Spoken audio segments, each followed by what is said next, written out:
फिक्र आपकी, presented by ortho Ayurvedic oil and capsules, जोड़ों के दर्द की बेजोड़ दवा।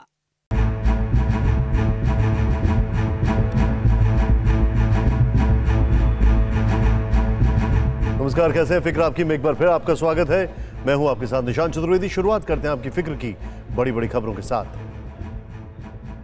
अफगानिस्तान के लिए तालिबान 2.0 अच्छा है या बुरा, ये हजारों किलोमीटर दूर बैठे लोग नहीं तय कर सकते। इसीलिए हमने सच को जानने के लिए नंगरहार का ग्राउंड सर्वे किया है और आज हम आपको अफगान लोगों की ही जुबानी सुनाएंगे कि तालिबान के आने से उन्हें कितनी खुशी है या कितना गम। अफगानिस्तान की फिक्र के पीछे पाकिस्तान ही है और वो बुरी तरह से एक्सपोज हो चुका है। आज आपको दो तस्वीरें दिखाएंगे, जिनमें से पहली तस्वीर बताती है कि पंजशीर में कत्लेआम की गुनहगार पाकिस्तान की सेना है। दूसरी तस्वीर डूरन लाइन की है, जहां पठानों ने पाक चौकियों पर हल्ला बोल दिया। इसके अलावा हमने बच्चों को लेकर कोरोना की फिक्र की विस्तृत पड़ताल की है। हमने 7 सूबों का रियलिटी टेस्ट किया है और यह पता लगाने की कोशिश की है कि अगर महामारी की नई लहर आती है तो बच्चों को लेकर हम कितने तैयार हैं। आपको रिपोर्ट जरूर देखनी चाहिए। और फिर लूट घर में आज देश की राजधानी की फिक्र करेंगे।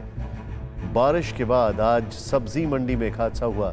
एक इमारत भरभरा कर गिर गई, लेकिन इस हादसे का गुनहगार कौन है और ऐसे कितने हादसे इंतजार में बैठे हैं, इस पूरी फिक्र का विश्लेषण करेंगे। आज की सबसे बड़ी फिक्र यह है कि अफगानिस्तान को स्थिर नहीं होने देना चाहता है पाकिस्तान, क्योंकि तालिबान सरकार के गठन हुए करीब हफ्ता बीतने को है, लेकिन ना तो सरकार स्थिर दिख रही है ना ही अवाम। अफगानिस्तान में आज सोशल मीडिया पर महिलाओं ने बुर्के के खिलाफ बड़ा कैंपेन चलाया, जिसमें हजारों महिलाओं ने हिस्सा लिया। दिन भर सोशल मीडिया में बुर्के के खिलाफ अफगानी महिलाओं के पोस्टर शेयर होते रहे। इसका मतलब यह है कि तालिबान की धमकी के बावजूद अफगानी महिलाओं का विद्रोह जारी है। वो घर में रहकर भी अपने हक की लड़ाई लड़ रही हैं। उधर पंजशीर में भी तालिबानियों का अत्याचार बढ़ता दिख रहा है। बताया जाता है कि यह वीडियो पंजशीर प्रांत के सालांग इलाके का है, जहां तालिबानी लड़ाके पंजशीर निवासियों को किडनैप कर रहे हैं। उन्हें गाड़ियों की डिक्की में भरकर ले जा रहे हैं। इस वीडियो में दिख रहा है कि तालिबानियों ने 4 स्थानीय युवकों को पकड़कर डिक्की में रखा और फिर कहां ले गए, यह किसी को नहीं पता चला। पंजशीर में ही तालिबान ने अफगानिस्तान के पूर्व राष्ट्रपति अमरुल्लाह सालेह के ठिकाने पर कब्जे का दावा किया है। तालिबानी लड़ाकों ने एक वीडियो जारी करके यह भी दावा किया है कि सालेह के ठिकाने से $65 लाख यानी करीब 48 करोड़ रुपए और 18 सोने की ईंटें मिली। घुटना, कंधा या कमर, चाहे जैसा हो दर्द, डॉक्टर ऑर्थो आपको देता है दर्द से पूरी आजादी, एक भरपूर जिंदगी। ये कोई टेम्परेरी पेन किलर नहीं, आयुर्वेदिक औषधि है। इस वीडियो में दिख रहा है 4-5 तालिबानी लड़ाके घर में घुसे हुए हैं। वहां कई सारे बैग बिखरे हुए हैं। तालिबानियों का दावा है कि इन्हीं बैग से ये सारे अफगानी करेंसी और सोने की ईंटें निकली। आपको अफगानिस्तान में उथल पुथल की एक दिलचस्प बात बताते हैं। कहा जा रहा है कि तालिबान की सरकार में 90% ज्यादा भागीदारी पश्तूनों की है, इसीलिए वहां हजारा और ताजिक जैसी जातियां नाराज चल रही हैं। लेकिन आपकी टीवी स्क्रीन पर दिख रहा ये वीडियो पश्तून आदिवासी का है, जो तालिबान के खिलाफ नाराजगी जता रहा है। इनकी नाराजगी तालिबान से भी है और पाकिस्तान से भी। इनके मुताबिक अफगानिस्तान में जिस तरह से पाकिस्तान का प्रभाव बढ़ता जा रहा है, उससे साबित हो रहा है कि अफगानिस्तान पाकिस्तान का 5वां प्रांत बन रहा है। इसीलिए हमने शुरुआत में ही यह सवाल उठाया कि क्या अफगानिस्तान को पाकिस्तान से नहीं होने देना चाहता, या फिर तालिबानी हुकूमत को अफगानी अवाम बचा नहीं पा रही। इन्हीं फिक्र और सवालों का जवाब जानने के लिए TV9 भारतवर्ष ने अफगानिस्तान में ग्राउंड सर्वे किया है, जिसका रिजल्ट चौंकाने वाला। तालिबानी हुकूमत के खिलाफ अफगानिस्तान में जन विद्रोह क्यों भड़क रहा है? आधी आबादी क्यों सड़क पर उतर रही है? आखिर क्यों तालिबानी बंदूकों के सामने अवाम का इनकलाब नहीं थम रहा है? उसका एक ताजा प्रमाण देख लीजिए। दावा किया जा रहा है कि ये वीडियो अफगानिस्तान का है। इस वीडियो में तालिबानी लड़ाके अफगान महिलाओं पर कोड़े बरसा रहे हैं और वो दर्द से चीख रही हैं, रहम की भीख मांग रही हैं। इस वीडियो में एक गाड़ी और आसपास कुछ लोग खड़े दिख रहे हैं, लेकिन महिलाओं पर बरसते तालिबानी कोड़ों को कोई नहीं रोक पा रहा। हर रोज सोशल मीडिया पर ऐसे कई वीडियो शेयर किए जा रहे हैं, जिसके जरिए अफगानिस्तान में तालिबानी अत्याचारों के दावे किए जा रहे हैं।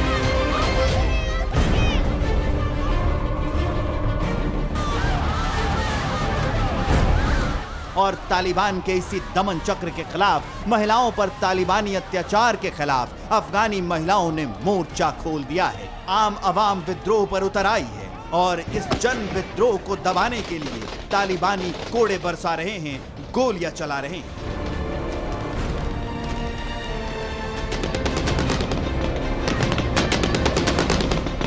ये तस्वीरें बयां कर रही हैं कि तालिबान की कथनी और करनी में बड़ा फर्क है, क्योंकि 15 अगस्त को काबुल पर कब्जे के साथ उदार तालिबान और समानता के अधिकार का दावा किया गया, लेकिन काबुल से लेकर कांधार तक से जो तस्वीरें आ रही हैं वो तालिबानी हुकूमत का पर्दाफाश कर रही हैं। लिहाजा TV9 भारतवर्ष ने अफगानिस्तान में एक लेटेस्ट ग्राउंड सर्वे किया। हमने अफगानिस्तान की आम आवाम से 4 सवाल पूछे। सवाल नंबर 1, तालिबान की नई हुकूमत से आम अफगानी इतने खुश क्यों हैं? सवाल नंबर 2, तालिबानी हुकूमत में रोजगार के अवसर कितने हैं? सवाल नंबर 3, तालिबान सरकार में शिक्षा में क्या कुछ बदलाव दिख रहा है? और सवाल नंबर 4 कि क्या तालिबान राज में अफगान की इकोनॉमी पटरी पर आ पाएगी? इन सवालों के साथ TV9 भारतवर्ष के संवाददाता अफगानिस्तान की राजधानी काबुल से 200 किलोमीटर दूर नांगरहार प्रांत में हर उम्र और हर वर्ग के लोगों से मिले। सबसे पहले हमारे रिपोर्टर की मुलाकात जलालाबाद में रहने वाले असदुल्लाह से हुई, जो तालिबानी हुकूमत से पहले असिस्टेंट लेक्चरर थे, लेकिन अब इनकी नौकरी खत्म हो चुकी है और इन्हें भविष्य की फिक्र सता रही है।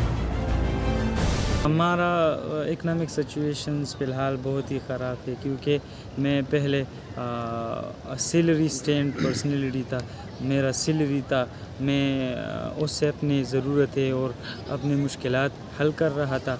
लेकिन तालिबान का हुकूमत जो आया है, हमारी सैलरी जॉब सब हमारे हाथ से निकल गई है। हमारे पास पैसे नहीं है कि कुछ ख़रीद ले खाने के लिए, क्योंकि यहाँ ये माहौल ऐसी बनी है कि इकोनॉमिक सिचुएशन दिन ब दिन बढ़ रही है। अब आपको तालिबानी हुकूमत में बदलते शिक्षा स्तर को लेकर लेटेस्ट न्यूज सुनाते हैं। अफगानिस्तान में शिक्षा मंत्रालय ने ऐलान किया है कि देश में हायर एजुकेशन का सिलेबस बदल जाएगा। ऐसे विषय जो शरिया कानून के खिलाफ होंगे उन्हें हटा दिया जाएगा। इससे पहले अफगानिस्तान के शिक्षा मंत्री PhD और मास्टर्स की डिग्री को बेकार बता चुके हैं और यूनिवर्सिटी कॉलेज के क्लासरूम में लड़के लड़कियों के बीच पर्दे टांगे जा चुके हैं। इसलिए स्कूल टीचर भी तालिबानी हुकूमत में शिक्षा व्यवस्था को लेकर फिक्रमंद दिख रहे हैं।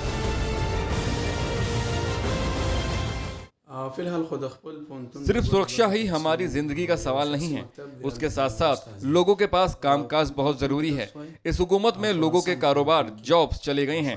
यहाँ के लोग बहुत मुश्किल से रह रहे हैं, इसलिए इस हुकूमत से उनकी भी परेशानी भी नजर आ रही है।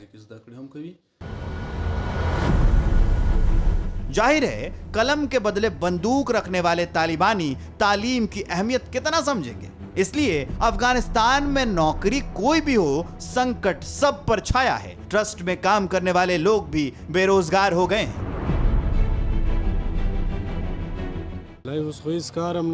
पहले जो अशरफ गनी की सरकार थी तब मेरे पास बहुत कारोबार था, जिंदगी अच्छी चल रही थी, लेकिन अभी तो मेरे पास कोई काम नहीं है। मैं बेकार हूँ और इस हुकूमत से खुश भी नहीं हूँ। तालिबानी हुकूमत में न सिर्फ नौकरी पेशा बल्कि व्यवसायी भी बेरोजगार हुए हैं। व्यवसायी अपने मातहत लोगों को सपोर्ट नहीं कर पा रहे हैं, यहाँ तक कि खुद का परिवार भी संकट से जूझ रहा है।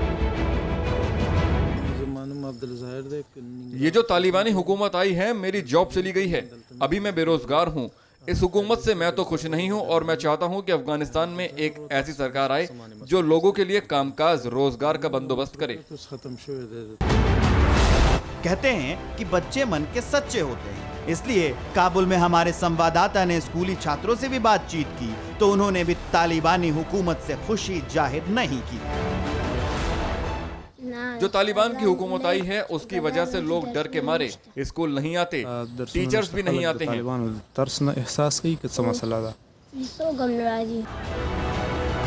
यानी हमारे लेटेस्ट ग्राउंड सर्वे में यह साफ हो गया कि अफगानिस्तान की आवाम को तालिबानी हुकूमत नापसंद है, इसलिए तालिबान के खिलाफ विद्रोह शुरू हो चुका है। जिसे तालिबानी बंदूक के बूते दबाने की कोशिश की जा रही है।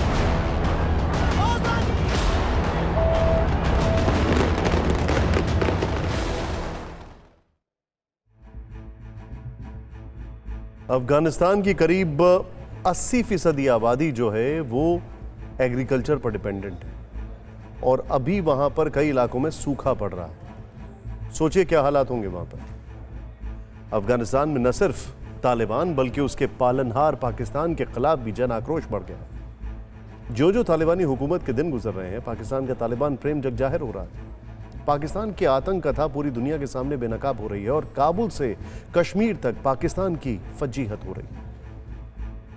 ये तालिबान के परम मित्र पाकिस्तान पर अफगानी आवाम का क्रोध है। अफगानी जमीन पर पाकिस्तान के बरसे बारूद के खिलाफ भड़की ज्वाला है। दावा किया जाता है कि ये तस्वीर डूरन रेखा यानी पाकिस्तान अफगानिस्तान सीमा की, जहां अफगानियों ने पाकिस्तानी सैन्य प्रतिष्ठानों पर हमला बोला। स्पिन बोल्डक में पाकिस्तानी सैनिकों के चेक पोस्ट को जला डाला। बताया जाता है कि यहाँ अफगान नागरिकों ने पाकिस्तानी सेना की गाड़ियों में भी आग लगा दी और जमकर तोड़फोड़ मचा। यहाँ सवाल ये उठता है कि आखिर जो पाकिस्तान तालिबान प्रेम में पड़कर पूरी दुनिया को दुश्मन बना बैठा है, आखिर उसके खिलाफ अफगानिस्तान में आवाज क्यों उठ रही है? तो इसका सबसे बड़ा और ताजा कारण है पंजशीर में पाकिस्तानी एयरफोर्स का अटैक, जिसके बूते पंजशीर की घाटी पर तालिबान का कब्जा हो और अगले ही दिन काबुल में पाकिस्तान के खिलाफ बड़ा प्रदर्शन हो, जिसे तालिबानियों ने गोलियां बरसाकर दबाने की कोशिश की। अफगानिस्तान में तालिबान की दोबारा वापसी में पाकिस्तान की भूमिका कितनी ये दुनिया से छिपी नहीं, क्योंकि जिस स्पिन बोल्डक बॉर्डर पर आज अफगानियों ने पाकिस्तानी चौकियों पर आग लगाई, उसी बॉर्डर वाले इलाके में तालिबानियों ने सबसे पहले कब्जा किया था और पाकिस्तान की आईएसआई सेना और आतंकियों की तिकड़ी के बूते तालिबान ने अफगानिस्तान की जंग जीती और तालिबान की नई सरकार गठन में भी पाकिस्तान की भूमिका बड़ी रही। सूत्र बताते हैं कि तालिबान के दबाव में ही अफगानिस्तान की सरकार में अमेरिका के मोस्ट वांटेड आतंकी सिराजुद्दीन हक्कानी को गृह मंत्री बनाया गया और तालिबान कैबिनेट में ज्यादा से ज्यादा आतंकियों को जगह दी गई। बताया जाता है कि पाकिस्तान अफगानिस्तान को नया आतंकिस्तान बनाना चाहता है, अपने आतंकियों को वहां खपाना चाहता है, क्योंकि कश्मीर से आर्टिकल 370 हटने के बाद से भारत में पाकिस्तान आतंकियों की एंट्री करीब करीब बंद हो चुकी है। घुसपैठ की कोशिश करने वाले आतंकी मारे जा रहे हैं। इस बौखलाहट में पाकिस्तान ने भारत पर अनर्गल आरोप लगाया है। पाकिस्तान के विदेश मंत्री शाह महमूद कुरैशी, पाकिस्तानी एनएसए मोईद यूसुफ और पाकिस्तान के मानवाधिकार मंत्री शिरीन मजारी ने प्रेस कॉन्फ्रेंस कर भारत के खिलाफ झूठ और जहर उगला। पाकिस्तानी नेताओं ने प्रेस कॉन्फ्रेंस में कहा कि उन्होंने भारत के खिलाफ 131 पन्नों का डोजियर तैयार किया है। पाकिस्तान के विदेश मंत्री ने झूठ बोलते हुए कहा कि कश्मीर में अत्याचार हो रहा है।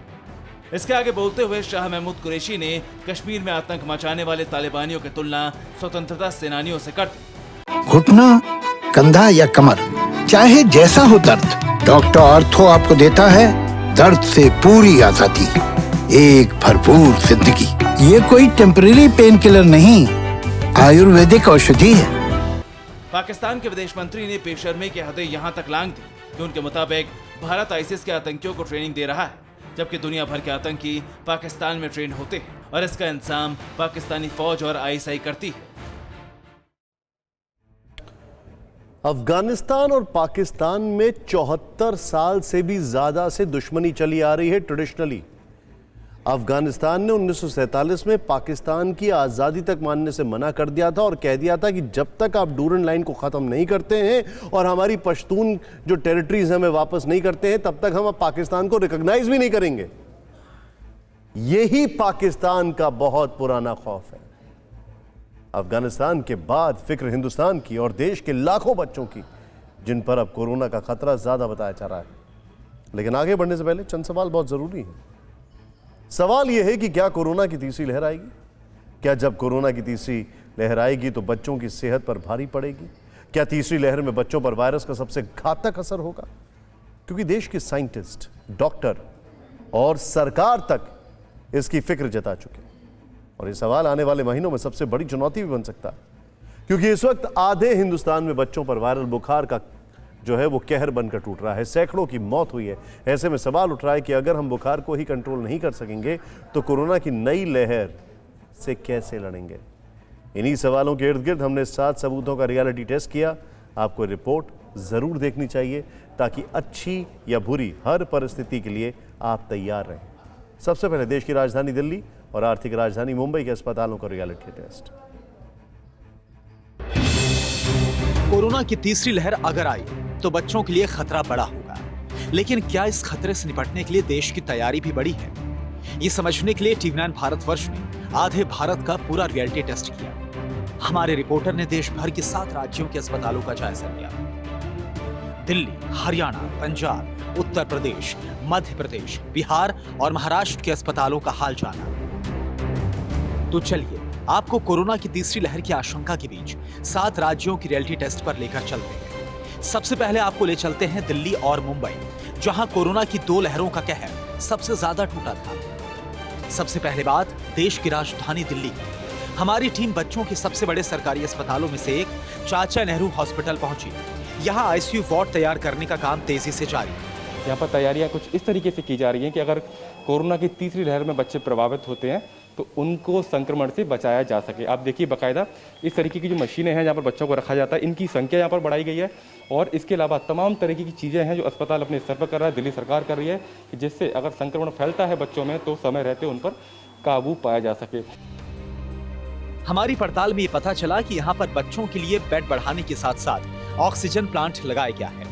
आईसीयू और एनआईसीयू और वेंटिलेटर की संख्या बढ़ाई गई है।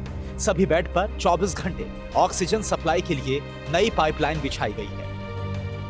पहले अस्पताल में 220 बेड्स की व्यवस्था थी। कोरोना की तीसरी लहर को देखते हुए बेड्स की संख्या को बढ़ाकर 250 से अधिक किया गया है। वहीं 30 आईसीयू बेड्स को बढ़ाकर 100 कर दिया गया है। इसके अलावा 150 ऑक्सीजन पॉइंट्स की संख्या को बढ़ाकर अब 230 तक पहुंचा दिया गया है।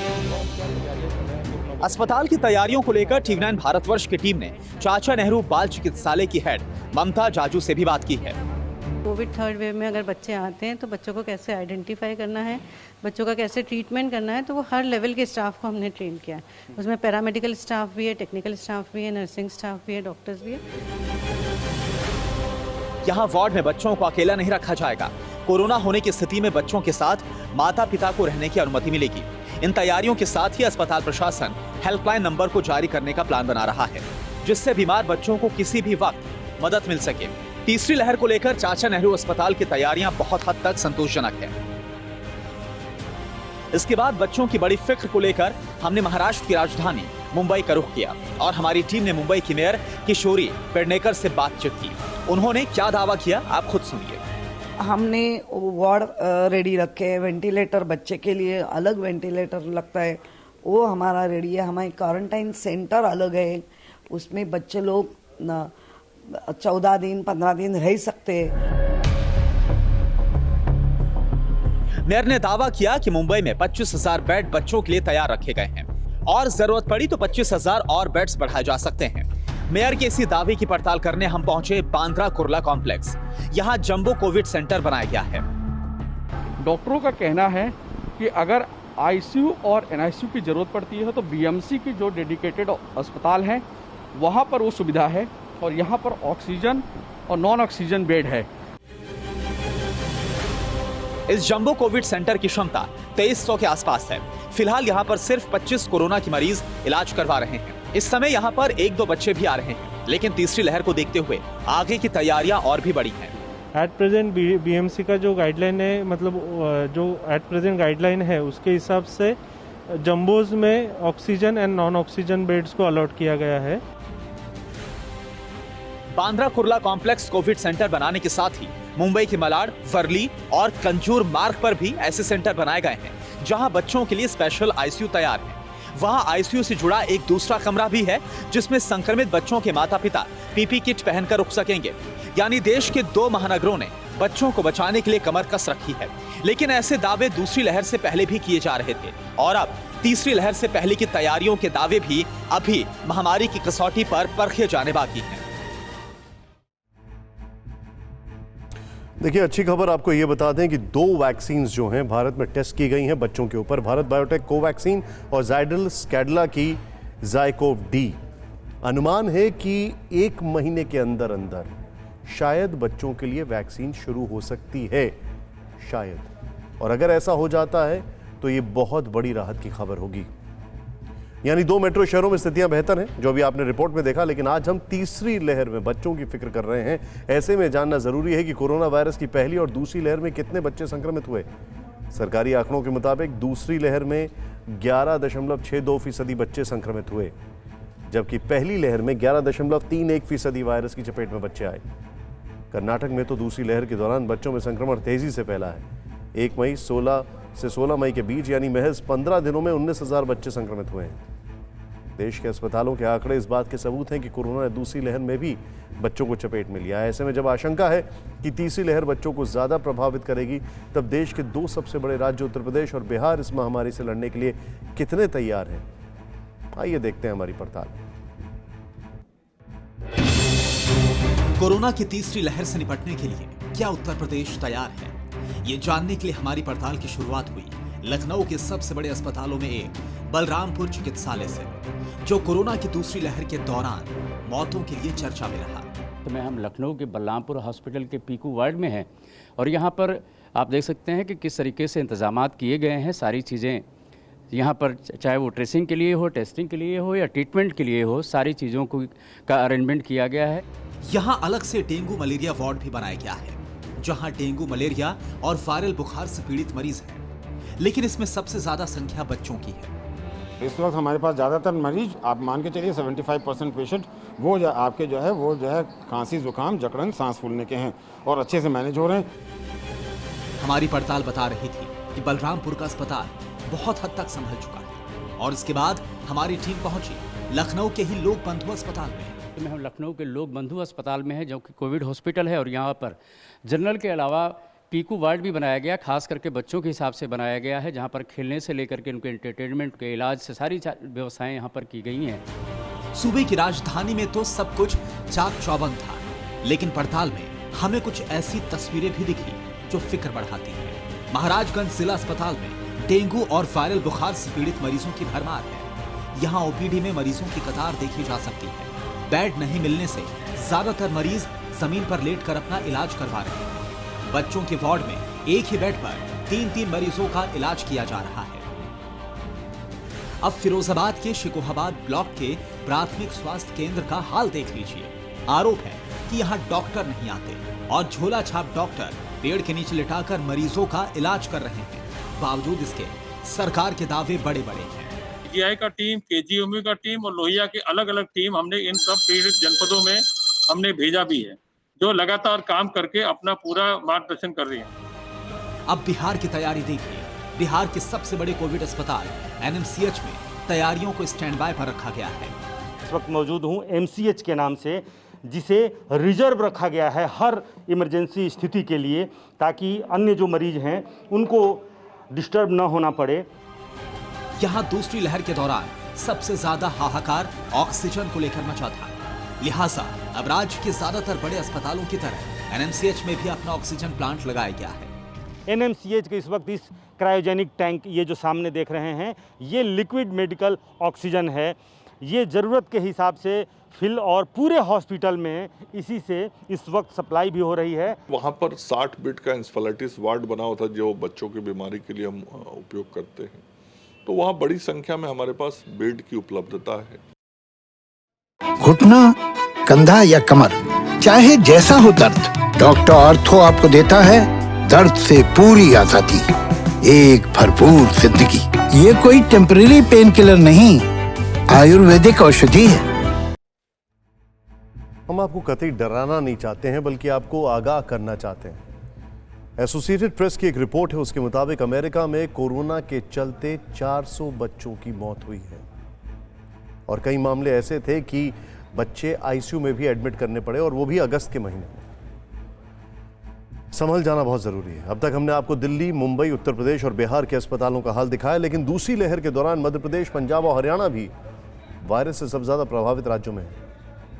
ऐसे में हमारी पड़ताल भी मध्य प्रदेश, पंजाब और हरियाणा तक पहुंची। कोरोना की तीसरी लहर के साए के बीच क्या है यहां के अस्पतालों की तैयारी, आप खुद देखें।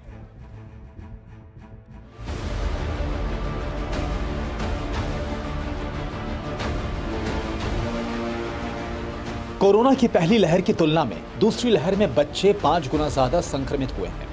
ऐसे में आशंका है कि तीसरी लहर आई तो ये आंकड़े और भी ज्यादा बढ़ सकते हैं। लिहाजा मध्य प्रदेश सरकार भी बच्चों को बचाने की कवायद तेज कर चुकी है।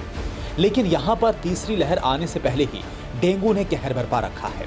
ऐसे में हमारी टीम ने सबसे पहले भोपाल के जेपी अस्पताल का जायजा लिया, जहां डेंगू और मलेरिया के मरीज भरे पड़े थे।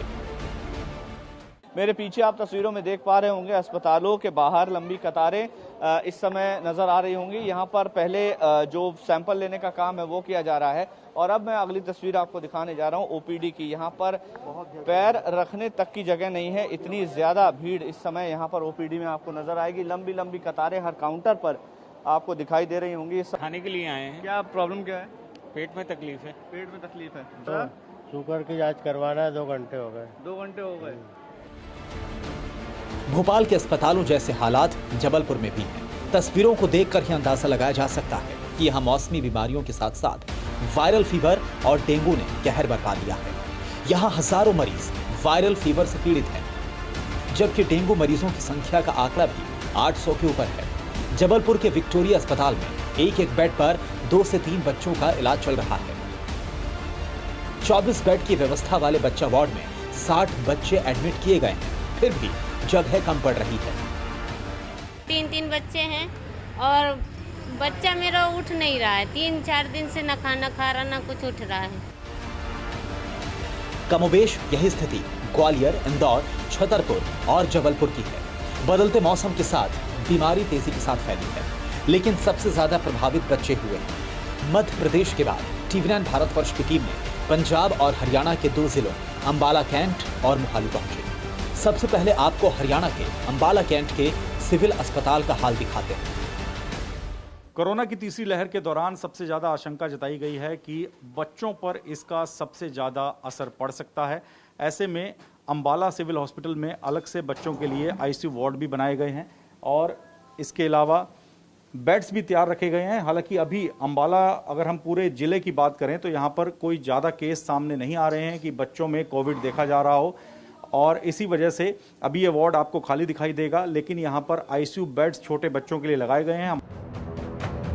हरियाणा के स्वास्थ्य मंत्री का भी दावा है कि तीसरी लहर की आशंका को देखते हुए ग्राउंड लेवल पर तैयारी की गई है। पूरी तैयारी है। हरियाणा में देखिए कल नए केसेस केवल 5 थे, 3 गुड़गांव के, 2 और शहरों के। बाकी शहरों से पिछले कई दिनों से कोई केस नहीं आ रहा है। लेकिन इस सब के बावजूद तीसरी वेव को रोकने का जो दायित्व है वो लोगों के ऊपर ज्यादा है। वैसे बात पंजाब की करें तो पंजाब सरकार को भी आशंका है कि कोरोना की तीसरी लहर कहर बन सकती है। इसी वजह से अस्पतालों में तमाम तैयारियां की गई हैं और सैकड़ों बेड तैयार रखे गए हैं। मोहाली सिविल अस्पताल में तो बच्चों के लिए अलग से आईसीयू आइसोलेशन वार्ड तैयार किया गया है। जो मोहाली का सिविल हॉस्पिटल है वहां पर जो कोविड-19 वार्ड है उसको सुचारू रूप से चलाया जा रहा है। हालांकि जो बेड्स हैं अंदर वो आपको खाली दिखाई देंगे। सिर्फ 1 या 2 पेशेंट यहां पर मौजूद हैं जिनका इलाज चल रहा है, लेकिन यहां पर जो बाकी बेड्स रखे गए हैं उनको एज इट इज रखा गया है। हालांकि ये तमाम सरकारी इंतजाम तब जस के तस धरे रह जाते हैं जब कोरोना का कहर बरपता है। ऐसे में पंजाब और हरियाणा की तैयारी भी तभी परखी जाएगी जब मुसीबत आएगी। इस देश के एक लीडिंग न्यूज़पेपर ने नेशनल हेल्थ मिशन को कोट करते हुए कहा कि असम में, ध्यान दीजिएगा, 1 अप्रैल से लेकर 26 जून के बीच 34,606 कोरोना के मामले आए अंडर 18 एज ग्रुप में, और उसमें भी 10 साल से लेकर 18 के बीच में ज्यादा केसेस थे, जो कि कुल केसेस का 12% है। यह असम के आंकड़े। कोरोना की तीसरी लहर की आशंका के बीच हमने आपको 7 राज्यों की पड़ताल दिखाई, लेकिन इस बीच एक सच यह भी है कि फिलहाल देश में कोरोना के केस कम हो रहे हैं। पहले कोरोना केस 40,000 से ऊपर चल रहे थे, अब उनका ग्राफ 30,000 के नीचे आने लगा है। इसमें भी केरल से आने वाले मरीजों की संख्या ज्यादा है। हर दिन केरल में कोरोना केस 20,000 से ज्यादा है। ऐसे में एक्सपर्ट्स ये भी कह रहे हैं कि हो सकता है कि तीसरी लहर ना आए।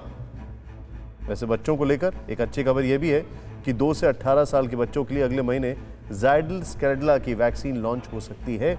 मतलब जाइडस कैडिला की कोरोना वैक्सीन अगले महीने से बच्चों के लिए उपलब्ध हो सकती है।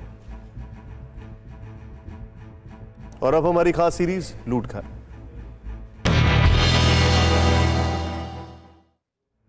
देखिए, हम इस सीरीज में जिस लूट की बात कर रहे हैं उसके लिए सिर्फ बिल्डर ही जिम्मेदार नहीं होता है। कटघरे में वो पूरी व्यवस्था है जिसके कारण कोई इमारत जर्जर होकर गिर जाती है।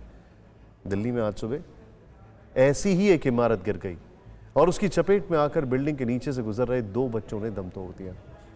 जरा सोचिए, इमारतों के भ्रष्टाचार का विस्तार कितना ज्यादा है। इन बच्चों का कसूर क्या था? कोई तो होगा जिसकी ये जिम्मेदारी है।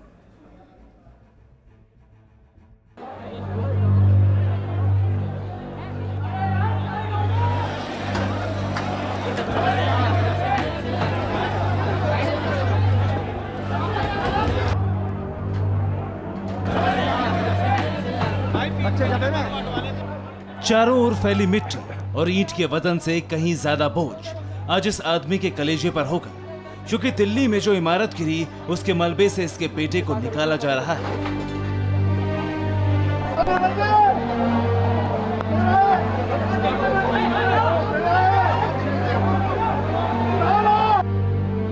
क्या इस बिल्डिंग में ईंट और सीमेंट के साथ भ्रष्टाचार की भी मिलावट थी? क्या इसकी नींव में लापरवाही के भी पत्थर बिछे हुए थे? इन सवालों के जवाब से पहले सुनिए कि सोमवार की सुबह आखिर हुआ क्या। आज दोपहर तकरीबन 11:50 के आसपास फायर विभाग को जानकारी मिली थी कि सब्जी मंडी इलाके में 3 मंजिला इमारत जो है वो ताश के पत्ती की तरह ढह गई है। जानकारी मिलने के बाद फायर विभाग की 7 गाड़ियों को मौके पर रवाना किया गया। हम लोग अपने घर में बैठे हुए थे, हमें एकदम आवाज आई, देखा तो एकदम भूकंप और लाइट भी थोड़ी चली गई थी, तो देखा तो आके बिल्डिंग गिरी हुई, धुआं हो रहा था यहाँ पर। बताया जा रहा है कि बिल्डिंग लक्ष्मण प्रसाद हलवाई की थी और उन्होंने इसे किसी और को बेच दी। बिल्डिंग के 2 खरीदार हैं, जिनमें से एक का नाम संजय है। बिल्डिंग इतनी सॉलिड थी कि उनको इलेक्ट्रिक हैमर मंगाने पड़े और वो they were trying to balance something and the result of that was कि जो उसकी नींव थी, जो उसके पिलर्स थे, उन पर अटैक किया गया। हम उनके पास गए और हमने उनको ये कहा कि यार हमारी बिल्डिंग पूरी तरह हिल रही है और बीच में दरारें आ रही हैं। उन्होंने कहा सर आप चिंता न करें, we will take care for this. यानी फिलहाल जो बात निकल कर आ रही है वो ये है कि बेसमेंट में जो काम चल रहा था उसकी वजह से पूरी इमारत गिर गई। लेकिन आम आदमी पार्टी का आरोप है कि इमारत कमजोर थी और एमसीडी यानी दिल्ली नगर निगम ने इस बात की अनदेखी की।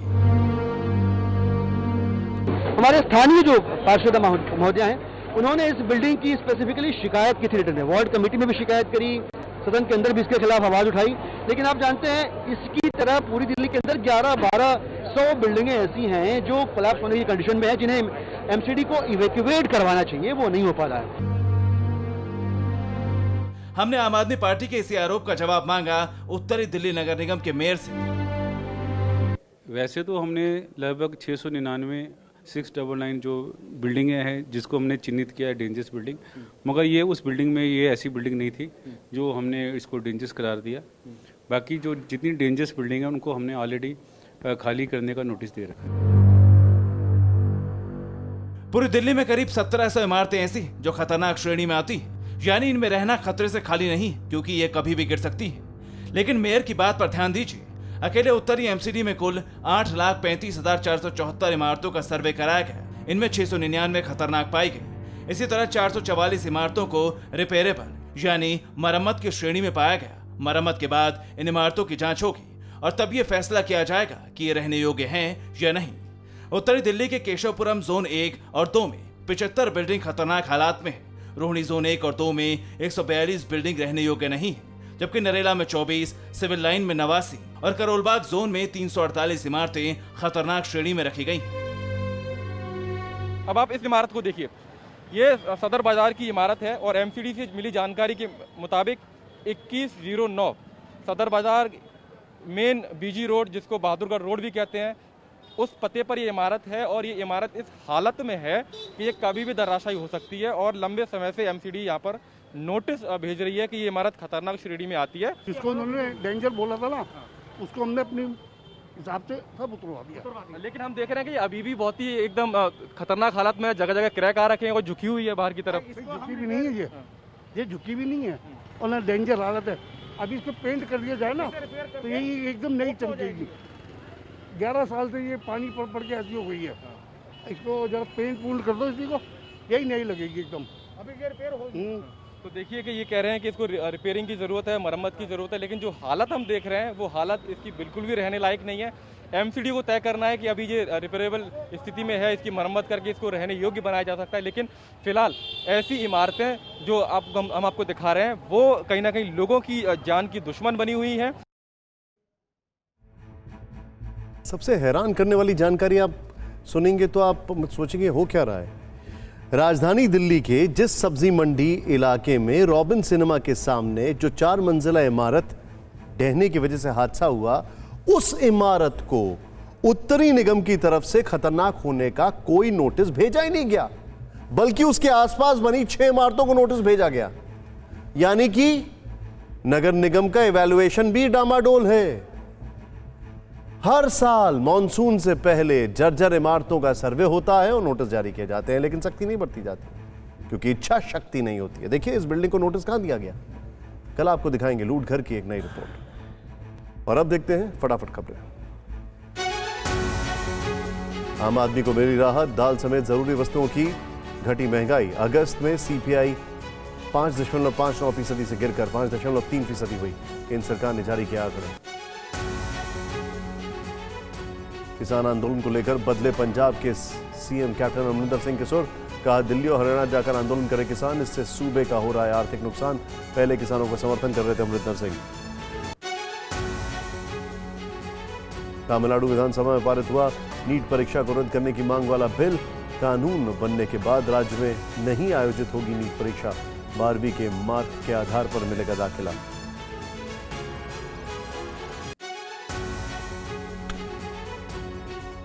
मध्य प्रदेश में राम सेतु को ग्रेजुएशन के पाठ्यक्रम में शामिल करने पर विवाद। सिलेबस में रामचरितमानस और महाभारत भी किए जाएंगे शामिल। छात्रों को पढ़ाई जाएगी राम सेतु की इंजीनियरिंग। कांग्रेस बोली मुद्दे से भटकाने की कोशिश। गुजरात के मुख्यमंत्री पद के लिए भूपेंद्र पटेल ने ली शपथ। बीजेपी ने राज्य में चुनाव से पहले किया बड़ा बदलाव। केंद्रीय गृह मंत्री अमित शाह समेत पार्टी के कई दिग्गज हुए समारोह में शरीक। पीएम मोदी ने ट्विटर पर दी शुभकामनाएं।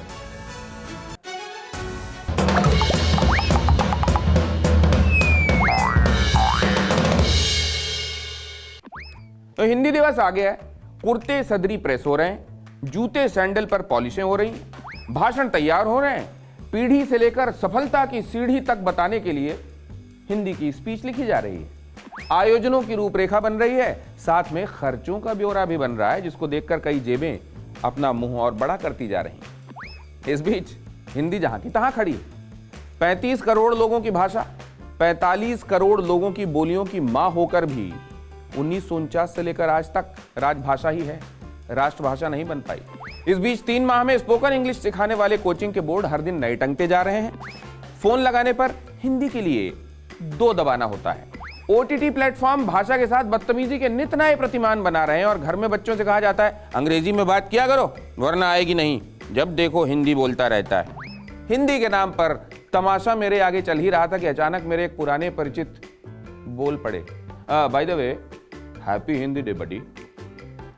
बाकी तो जो है सो है।